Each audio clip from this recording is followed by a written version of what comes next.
Imagine une boutique Louis Vuitton au cœur de Paris. Devant la porte, une file d'attente interminable, des clients qui patientent parfois plus d'1 heure, non pas parce qu'il n'y a plus de sacs, mais parce qu'on ne veut pas leur en vendre tout de suite. Bienvenue dans l'un des plus grands paradoxes du luxe moderne. Chez Louis Vuitton, tout est calculé, la rareté n'est pas une conséquence, c'est une arme. Un outil psychologique conçu pour transformer un simple objet en symbole d'ascension. Peu de gens le savent, mais la marque a perfectionné l'art de créer artificiellement le désir. Chaque décision, la disponibilité d'un sac, la posture d'un vendeur, le silence dans une boutique, est pensée pour provoquer une émotion précise. La frustration élégante, celle qui pousse à vouloir ce qu'on ne peut pas avoir, et le plus fascinant, ce mécanisme n'a rien d'un hasard, il s'appuie sur une stratégie vieille de plus d'1 siècle, mêlant psychologie, marketing inversé et culte du secret.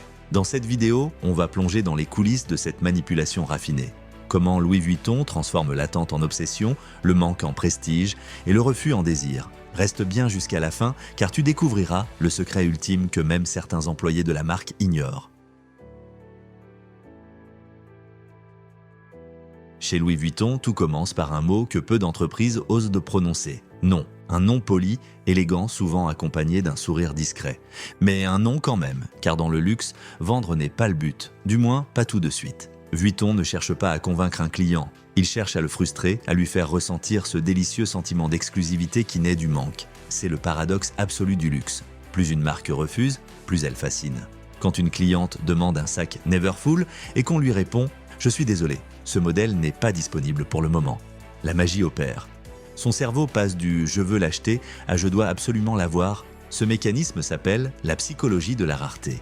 Une stratégie vieille comme le monde, mais perfectionnée par Vuitton. Créer l'idée qu'un objet n'est pas à la portée de tous, même si, en réalité, il pourrait l'être. Dans le luxe, ce n'est pas le produit qui fait rêver. C'est le sentiment d'appartenir à un cercle restreint, d'avoir réussi à franchir la porte invisible du privilège. Et Louis Vuitton maîtrise cet art mieux que quiconque. Avant de devenir une marque, Louis Vuitton était un homme, un jeune artisan arrivé à Paris à pied en 1837 avec un rêve, créer des malles si parfaites qu'elles deviendraient indispensables aux voyageurs les plus riches du monde. Mais surtout, il avait compris une chose avant tout le monde, le luxe ne se vend pas, il se raconte. Chaque malle Louis Vuitton était plus qu'un objet, c'était une promesse d'évasion, un symbole de prestige. Et très vite, la noblesse et les grandes familles se les arrachent. Napoléon III lui confie même la création des bagages de l'impératrice Eugénie.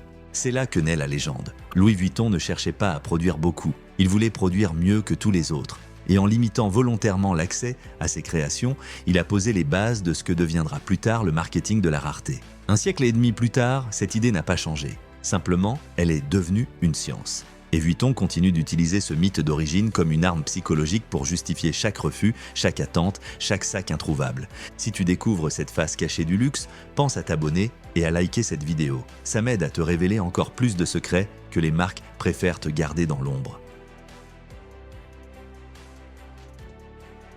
Chez Louis Vuitton, le succès n'est pas une fin, c'est une menace.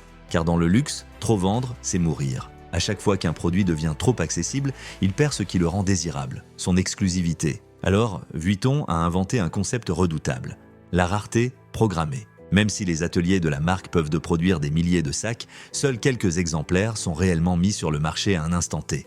Résultat, l'attente s'installe, les listes se rallongent et les clients s'impatientent. Mais cette frustration est voulue, car plus un produit se fait désirer, plus il semble précieux. C'est un jeu psychologique brillant. Louis Vuitton contrôle la rareté comme un metteur en scène contrôle la lumière. Pas trop peu, juste ce qu'il faut pour provoquer l'obsession. Derrière ce mécanisme, il n'y a pas de hasard. Il y a une stratégie précise, fondée sur la peur de manquer. Une peur qui transforme un simple sac en symbole de réussite sociale. Chez Vuitton, l'abondance est un danger. Le manque, lui, est une arme. Chez Louis Vuitton, tout était question de perception.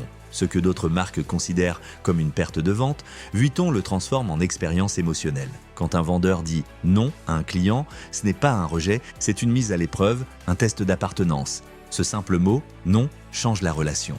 Le client ne se sent plus acheteur mais candidat et soudain le produit devient une récompense. Ce mécanisme repose sur un principe puissant, l'exclusivité perçue. Si tout le monde peut acheter, plus personne ne rêve d'acheter. Alors Vuitton joue avec le manque, la lenteur, les ruptures de stock accidentelles.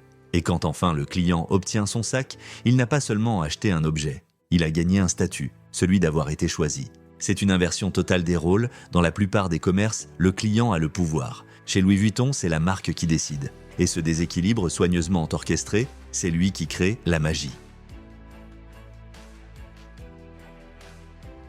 Entrer dans une boutique Louis Vuitton, c'est pénétrer dans un monde parallèle. Tout y est calculé, la lumière, la température, le silence, jusqu'à l'odeur légère du cuir neuf. Rien n'est laissé au hasard, car ici, chaque sens est un levier psychologique. La disposition des produits, par exemple, jamais trop, jamais pas assez. Juste assez d'espace vide pour suggérer la rareté. Les vendeurs, formés à observer sans insister, à te faire sentir important sans te mettre à l'aise. C'est un équilibre parfait entre distance et séduction. On t'offre une coupe de champagne, on t'appelle par ton prénom, mais on ne te donne pas tout de suite ce que tu veux. Pourquoi ? Parce que ton cerveau confond attente et valeur. Plus tu attends, plus tu crois que ce que tu désires a du prix. Louis Vuitton ne vend pas des sacs. Il vend une expérience sensorielle, un rituel d'entrée dans le monde du privilège, et une fois que tu y as goûté, ton esprit refuse de redescendre à la réalité. Certains objets chez Louis Vuitton ne sont plus des produits, ce sont des mythes vivants. Le sac Speedy 25, la capucine ou encore le coussin. Des modèles devenus si désirés qu'ils échappent à la logique du commerce. Tu ne les trouves pas, même si tu es prêt à payer. Et c'est justement pour ça que tu les veux encore plus. Un peu comme une œuvre d'art, plus elle est difficile à obtenir, plus elle devient précieuse. Louis Vuitton l'a compris depuis longtemps. C'est la rareté émotionnelle qui crée la valeur, pas le prix. En rendant certains modèles introuvables, la marque a créé une nouvelle forme de luxe, celui de la chasse au sac parfait. Chaque client devient un collectionneur, un initié, un explorateur du manque. Et plus la marque refuse, plus sa légende grandit. Un paradoxe que seule une poignée de maisons savent le manier. Si tu trouves cette stratégie fascinante, ce mélange de manipulation et de génie, abonne-toi. Les prochains épisodes vont t'ouvrir les portes d'autres maisons qui jouent le même jeu, mais en encore plus secret.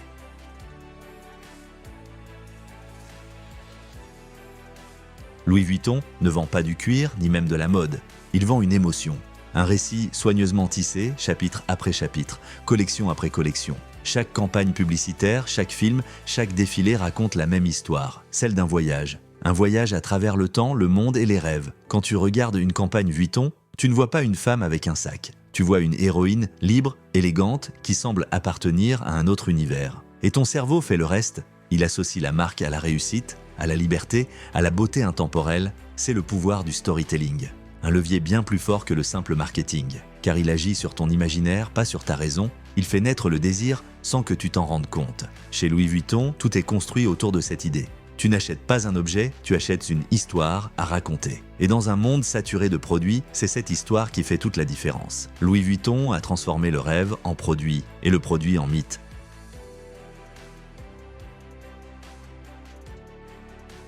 De la boutique la plus confidentielle de Tokyo à celle des Champs-Élysées, tout est calibré avec une précision presque militaire. La marque contrôle chaque image, chaque mot, chaque geste. Les prix ne baissent jamais. Les soldes n'existent pas. Les erreurs sont effacées avant même d'être visibles. Même les collaborations, comme celles avec Supreme ou Yayoi Kusama, ne sont pas des hasards créatifs, mais des manœuvres stratégiques destinées à maintenir le mythe vivant. Vuitton se réinvente sans jamais rompre avec son essence.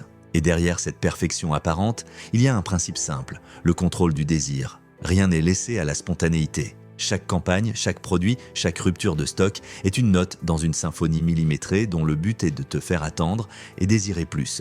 Car le vrai pouvoir pour Louis Vuitton, ce n'est pas de vendre des sacs, c'est de diriger l'imaginaire collectif, de décider à l'échelle mondiale ce que signifie le mot luxe. Et dans cette bataille du prestige, personne ne joue la partition aussi parfaitement qu'eux. Louis Vuitton n'a pas simplement bâti une marque, il a construit une illusion parfaitement maîtrisée, celle du désir éternel. Chaque refus, chaque attente, chaque produit introuvable participe à une mise en scène millimétrée où rien n'est laissé au hasard. Le client croit choisir alors qu'il est choisi.